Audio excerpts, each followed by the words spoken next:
All right, good evening, people. This is the Sunday Smoke / House Family Fitness podcast because this is a subject that can probably go with both podcasts. Yeah. It's just like people that listen all the time should know that. It's Coach House, aka Vulcan, and the freight train is in studio again. This is becoming a good tradition to get him back in studio. So today we're going to talk about. Well, let's get into. We're going to talk about sport equipment technology, and that was really cool. That something just fell off. That was amazing. Amazing. It's like an insect fell, and it's right here. Yeah, and it's dying. It's dying. It's dying. This is right there. This is amazing. So I know I was late in giving the Facebook event of maybe like 15 whole minutes. So hoping you were on Facebook to watch, so you could be a live audience member, but fell to that. But this morning we came up with this idea because we were actually achieving two things. We went to play disc golf, but today was a rucking disc golf. So we wore our weight vest to play disc golf, which made it a little more cumbersome. Yes. So it increased our fitness slightly more than without a vest. Sure. And we were looking at these discs that we have acquired in the recent past, and there's these numbers on there, and all the numbers mean something. So we started having the discussion of when it really matters for sports tech, like the technology of the equipment makes a difference. Like, when does it really make a difference? Because currently, we could have the best, absolute, outstanding, perfect disc for the game we played this morning, and it might have saved us, one throw? Because we're not. No, man, because I wouldn't have thrown it right anyway. Yes. I mean, that's the thing is that's one thing with this high performance equipment. They expect high performance input. Correct. That's what we started talking about. That's why we came up with the topic of the podcast. Is like, when would it make a difference in whatever sport you're doing? I mean, it could be baseball, softball, running, disc golf. Golf is a great example of that because the technology of the equipment is like exploded since I used to play, and that's been several years ago. But I'm not skilled enough to get the technology advantage out of it, right? Yeah, you because the thing is, you wouldn't notice if you notice an improvement in your game. You would only notice it if you practice, and then where did it come from, the tech or did it come from the practice? Yes, and I mean that's the thing. I've heard of guys that go home in the afternoons and they will hit 500 golf balls. I mean, it's what they do for an hour or two. Yes, every evening. For fun, for skill practice, but they enjoy it. For skill practice, and they enjoy it.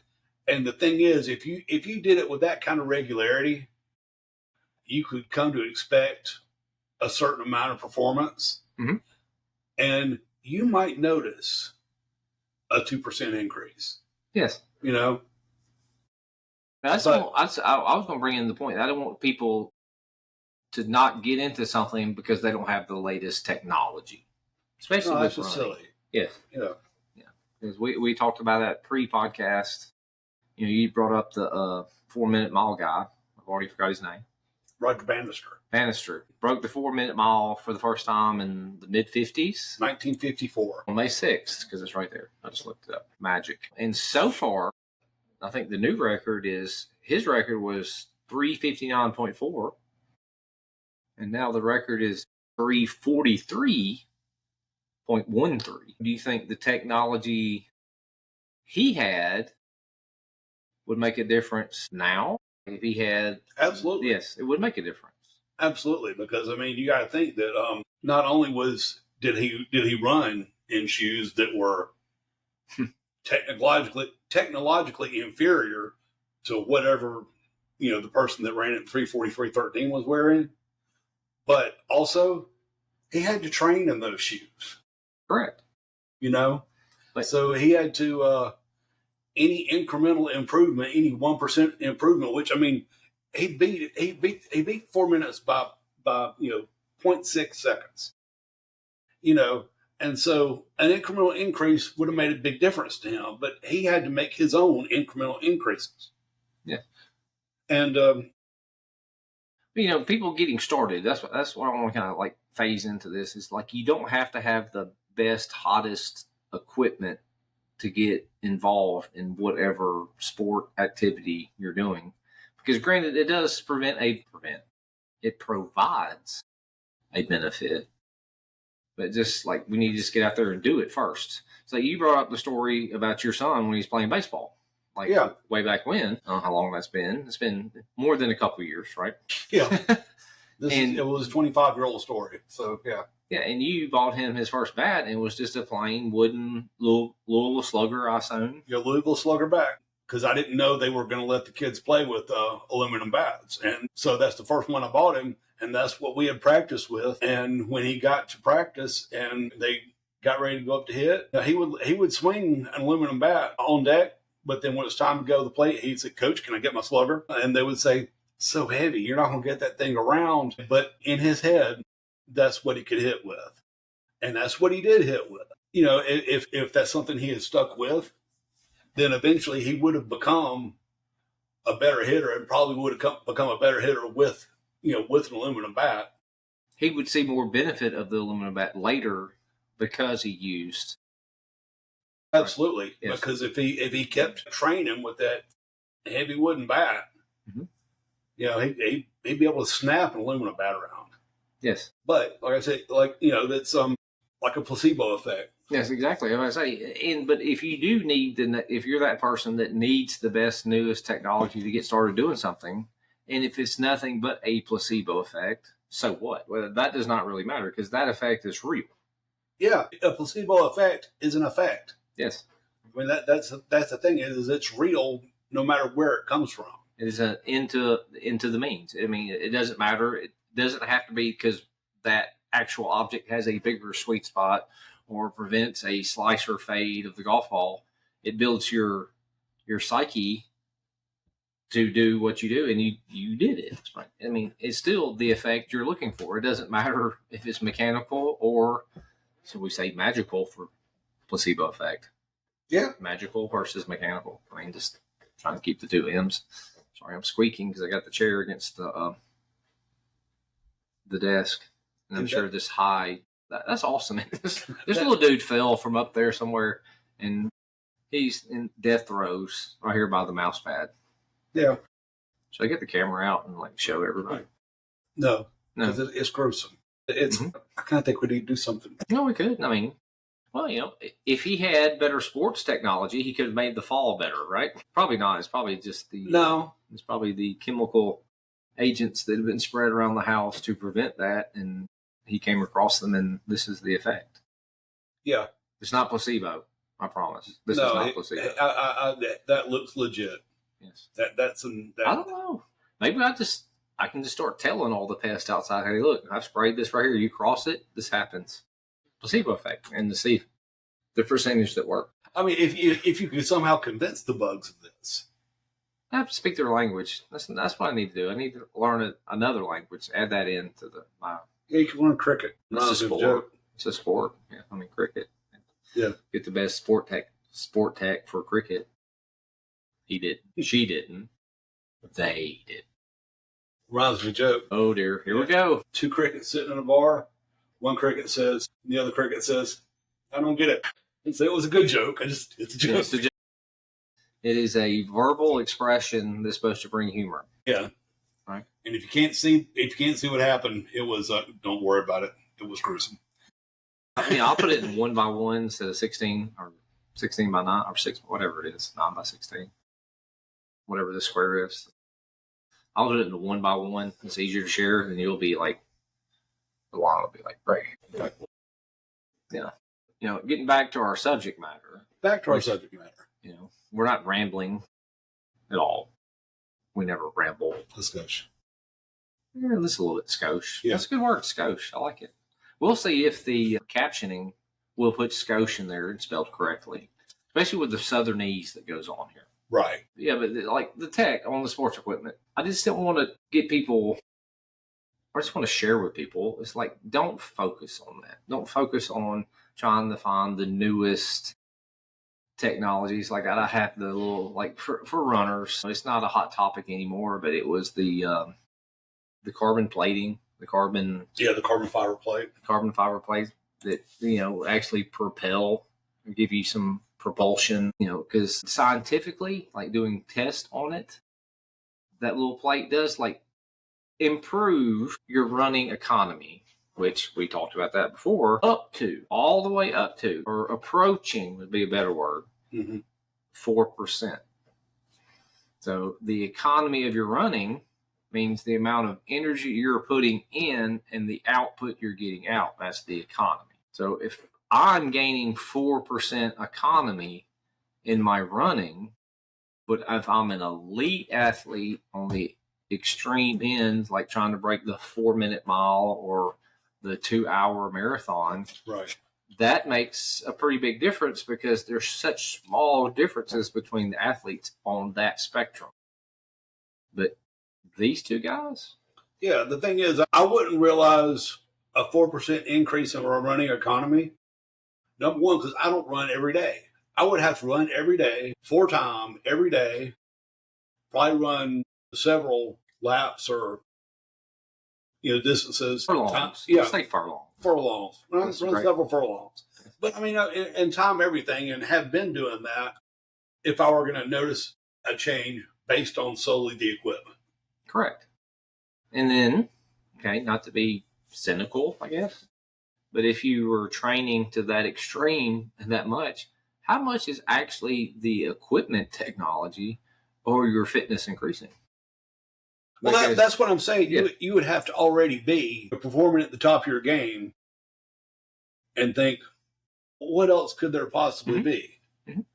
Maybe I can squeeze another little bit out of the shoes. So that could be the difference maker. I mean, that's like, but it's not a difference maker for the average athlete, unless it gets into the placebo effect or confidence or getting you started. Well, yeah, I would say that, getting started, and it's not so much having the highest tech shoes, but having the shoes that are most comfortable for you to run in regularly. Yeah, that brings up a point. It's like you just bought a brand new brand to you, and we tried them out yesterday at Oak Mountain. Was that your first any kind of distance or any kind of effort in them, or have you used them? Close to it. I mean, I've done very little in them. And you enjoyed them. It was perfect. I really enjoyed them for a lot of reasons, and just mostly they were stable. But they were stable on my feet, which is, I probably don't run right. It's shocking because, you ever seen that old show, the guy that pushes the car and his little short buddy with him? Oh, Fred Flintstone. This guy. That they designed the movie. It was the prequel of Freight's Feet. It's Fred Flintstone. I'm just picking on him a little bit because that's what we do here at Sunday Smoke. We bring levity into whatever subject and philosophy. We can bring philosophy. We haven't gotten yet. We have not. It's hard. We talked about it. I tried to bring up I wanted to bring in Plato a little bit. Socrates. Plato's Republic with Socrates. I was excited because there's no carpet. There's no carpet? Yeah. Why is that exciting? But if you have Plato and you have carpet, it's a mess. Wow. That was that was reaching. That's where my head went. That is. But if we can bring, I don't know if we can really bring it. I mean, it's like we had talked about the cave in the Republic. Is that the marketing of some of the sports tech? We're all chained in and we're looking at these devices and they're shining a light and projecting and showing what this can do and this can do and all that. But if we unchain ourselves and turn around and see what the real form of it is, then we're more educated about that form and we can turn around and know that just these projections saying I'm getting 4% economy or I have the larger sweet spot is really not making the difference in what we do. Is that a stretch? That's a stretch, right? No, I mean that was it was a hell of a segue. Yeah, I'll give you that. I try. Yeah. Keep trying. On and on and on. Yeah, there I go tapping the desk again, so I can make the little sound thing go to red. And for some reason, the technology. I mean, the technology. Perfect example. I mean, this is not sports technology, but I have this outstanding podcast software, outstanding editing software, and you see what we've increased 2.5 to 3% in the quality of the podcast. Your enjoyment economy has gone way up. Yes, that's a perfect example. I mean, it's like real life. We're in it. This is proof of concept. Now the audio is better. Yeah. I think the video is better. You know, we've worked on some lighting and worked on some audio placements, and of course, the new desk, the new studio, and like we decorated the wall. Yeah, I mean, there's tons of stuff, but at the end of the day, it's still us, man. It's still us. Yes. So I mean, we would have to be more practiced at what we're doing. It actually might need to be technology that increases up to 94%. Yeah, like instead of just becomes 94% better. Yes, and then this would be, we would retire probably. We just sit here and let AI move our mouths. And how do you know it's not doing it right now? There's a report right here. Matrix. Yeah, we talked about Matrix before. Well, it's because the Matrix is like the cave. It is. It is. That's a good point. It really is the cave. Yeah. Yeah. So we got some philosophy in here. There we go. We snuck it in. Meandered philosophy. It was just like we meandered to it. So yeah, if you shortcut to understanding the cave, just watch the Matrix. Yeah, that's basically it.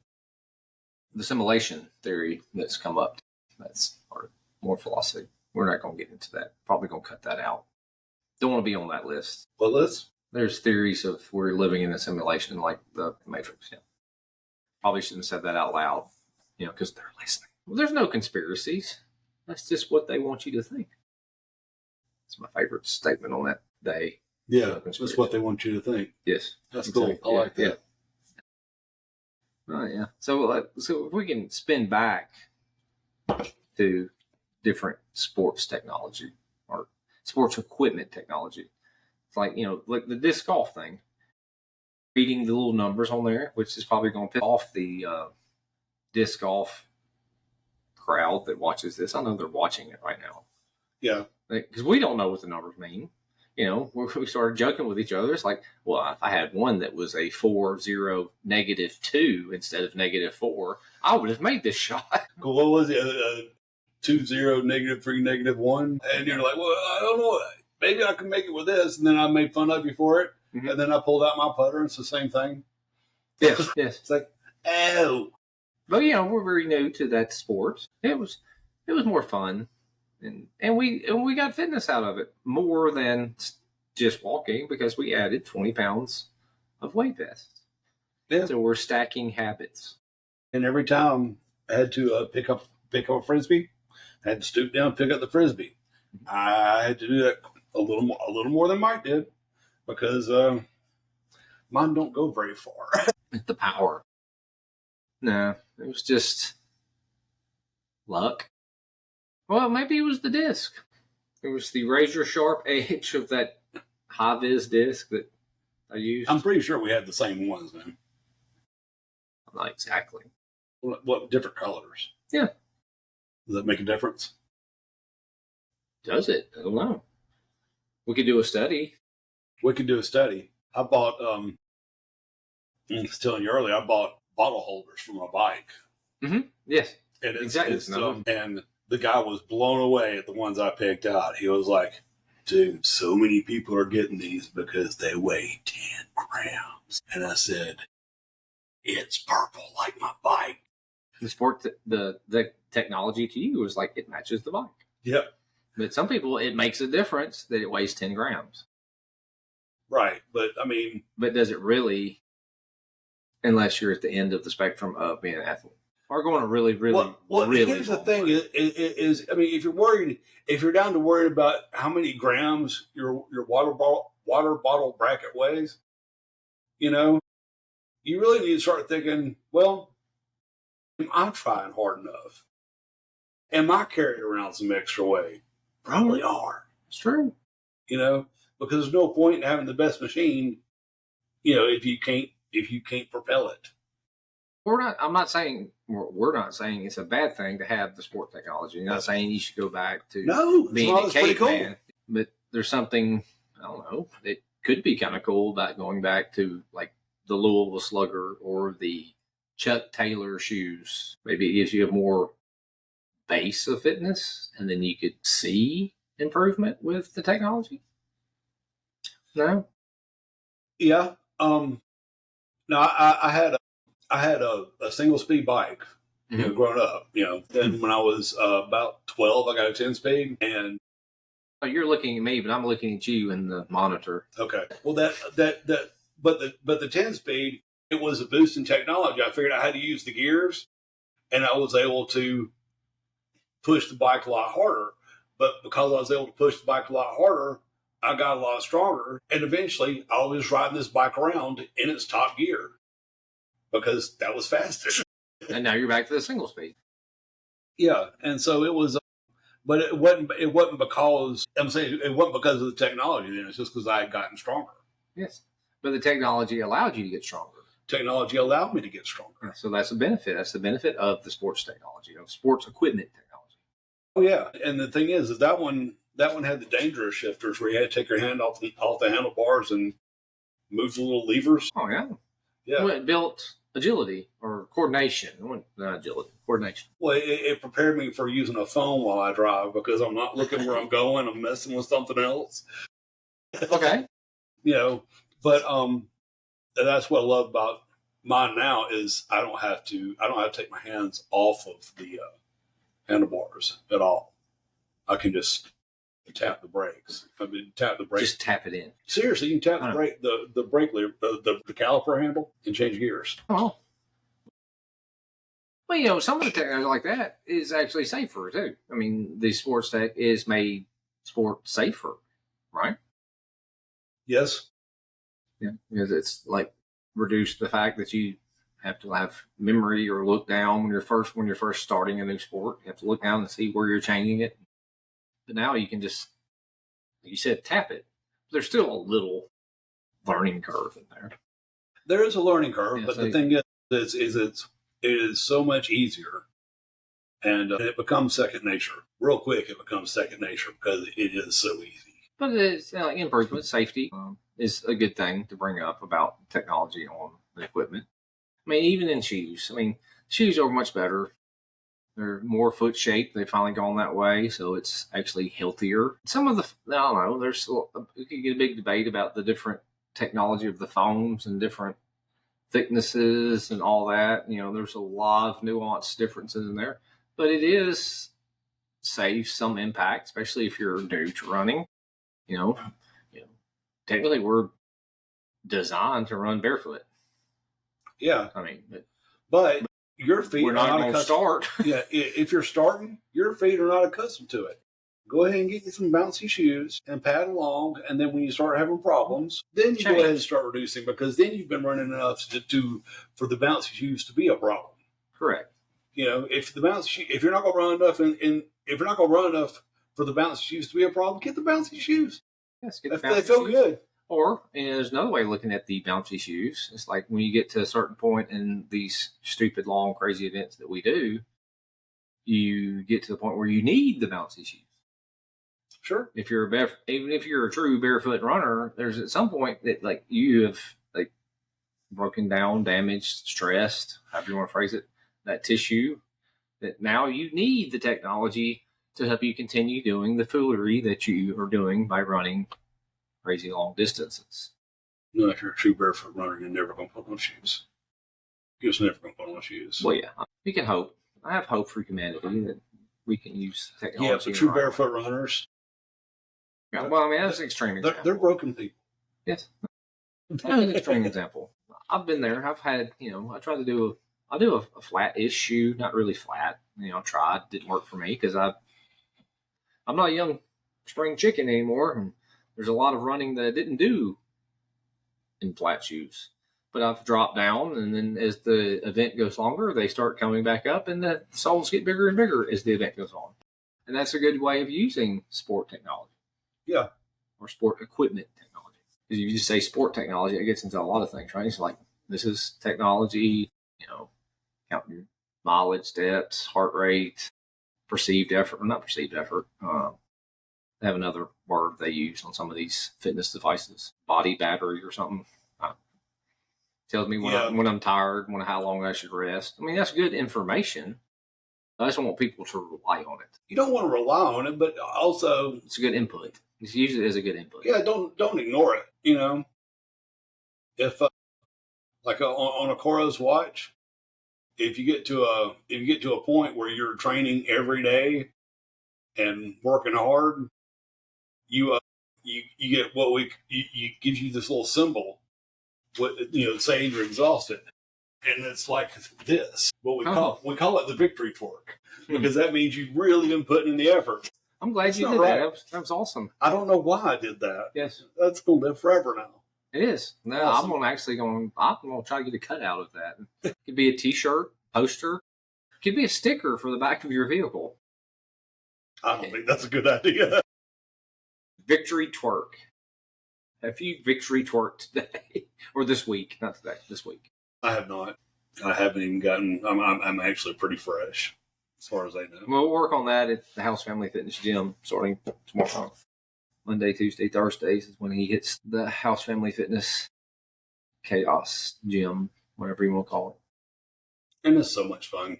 It really is. You really need to come and try working out. Try working out with Mike is different. I don't get hurt. I used to get hurt a lot, doing CrossFit and stuff, and I don't get hurt now. Well, yeah, I'm preventative. I'm anti-injury. I try to prevent injury, but it's a different approach. I just don't get hurt as much, and that helps me be more consistent. Consistency is important. It is. I think consistency is more important than the quality of your equipment. I agree 1,000% on that. It's like, we can talk about sport tech in the gym, weightlifting, right? Because the barbell, granted, I have a really nice Rogue barbell, and I have another barbell that came from, I don't even remember when. You can still do the same exact movements on it, and the benefit of one of the barbells is, for an Olympic lift, it might have more whip in it. People know what I'm talking about. Well, that's beneficial to when you get a certain level of fitness or performance. Otherwise, it's not beneficial.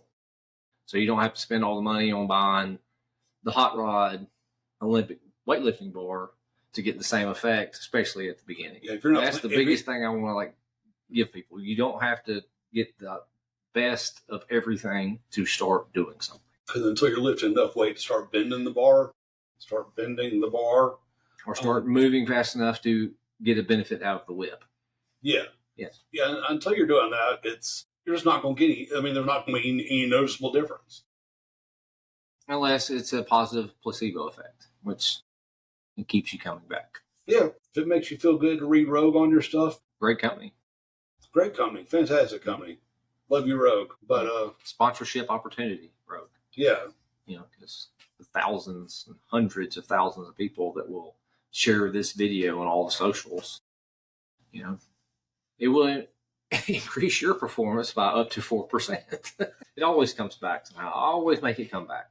Yeah. Advertising wrinkled up my shirt there. Yeah. I don't know. I think that was a good little discussion about how we feel about the equipment technology. I don't want people to get tied into always having the best. I was telling you, I don't know if I told you about a meme I saw here recently, because I watch a lot of comedians on Instagram, and it has this guy that he must be in that world of doing travel baseball or softball. I don't know. And he took a picture of all these bats lined up. It's like 4 or 5 bats lined up on the dugout. And he said, wow, look at there. There's $4,000 worth of bats. And we got 2 hits today. That makes me laugh. It just makes me think about wow, yeah, all that technology Still didn't produce. Yeah, But practice. Louisville Slugger practice. Bat and practice. Or practice with the 2,000 or 150, whatever, $400 bat. Batting practice is what's important. Batting practice, not the bat. Running practice or running, not the running shoe. The barbell, moving the barbell, not the barbell moving. All right? Nice. It's nice. Yes. Yeah. They're full of wisdom sometimes. At least I impress myself. Yeah. Yeah. That's what happens here on Sunday Smoke. We're very impressive to ourselves, at least. At the least. Up to 4%. Yeah, so I think we're wrapping it up now. I think, I guess we'll see everybody. What? And I will try. I'm not going to promise, but I will try to put out an invite on the Book of Face. If you want to be an audience member for this live production, because we can go live and you can chat with us through messaging on this software. You want to do it Saturday next week? Possibly do it Saturday next week. I'll put out on the socials. You message me, I'll send you a link, and you can see the magic happen in real time before we polish the gold and send it out. It's the gold. This is internet gold, but it has to be polished before we send it out. Okay. That's the biggest difference with the revamp of the podcast. So make sure you look at social media this week.